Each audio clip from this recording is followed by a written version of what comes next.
Hello everyone, আমি বর্তমানে রয়েছি তিস্তার চরে। এই চরে কিন্তু ভয়ানক বিপর্যয়ের সামনে মুখোমুখি হয়ে আমাকে উঠে দাঁড়াতে হবে সেই তিস্তা নদীর পাড়ে।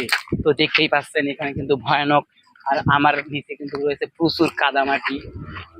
আমি বর্তমানে রয়েছি তিস্তা নদীর কিন্তু হরিপুর ব্রিজ যেটাকে বলা হয় সেখানে। এখান থেকে আমি উপরে যাব এবং আমি কিন্তু রয়েছি তিস্তা নদীর একটি চরে। আমার সামনেও কিন্তু রয়েছে তিস্তা নদী, পিছনেও তিস্তা নদী। এই তিস্তা নদী পের হয়ে আমাকে কিন্তু এগোতে হবে, কিন্তু সেই তিস্তার পাড়ে কিন্তু উঠতে হবে। তো সে পর্যন্ত সবাই সাথে থাকবেন। তো এখানে কিন্তু মানুষ মনে হয় ভুট্টা আবাদ করছিল, কিন্তু এখানে কিন্তু ভুট্টার গাছে কিন্তু এখানে যে ভুট্টার গাছের যে মোড়াগুলো রয়েছে সেগুলো কিন্তু এখনো রয়েছে। এগুলো কিন্তু আমার পায়ে আছে প্রচুর, খুব একটা চ্যালেঞ্জিং হয়ে যাচ্ছে এখান থেকে উঠে দাঁড়ানো। তো দেখতেই পাচ্ছেন সেই ভাইরাল হরিপুর তিস্তা ব্রিজ। দেখুন তিস্তা ব্রিজের উপর দিয়ে কিন্তু গাড়ি চলাচল করতেছে। এখানে কিন্তু খুবই একটা ভয়ানক ব্যাপার।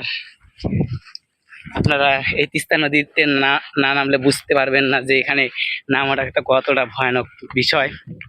ওহো, আমি এখন পাড়ি দেব সেই কাদাযুক্ত এবং পানিময় এলাকাটি।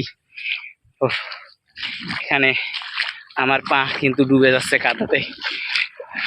এখানে কিন্তু প্রচুর কাদা রয়েছে, প্রচুর।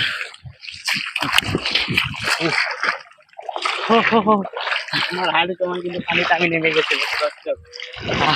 আমার সামনে কিন্তু আরো কিন্তু ভয়ানক বিপদ আছে।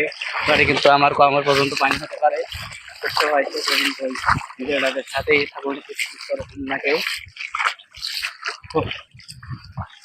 অবশেষে একটু ডাঙ্গা ইসলাম দর্শক।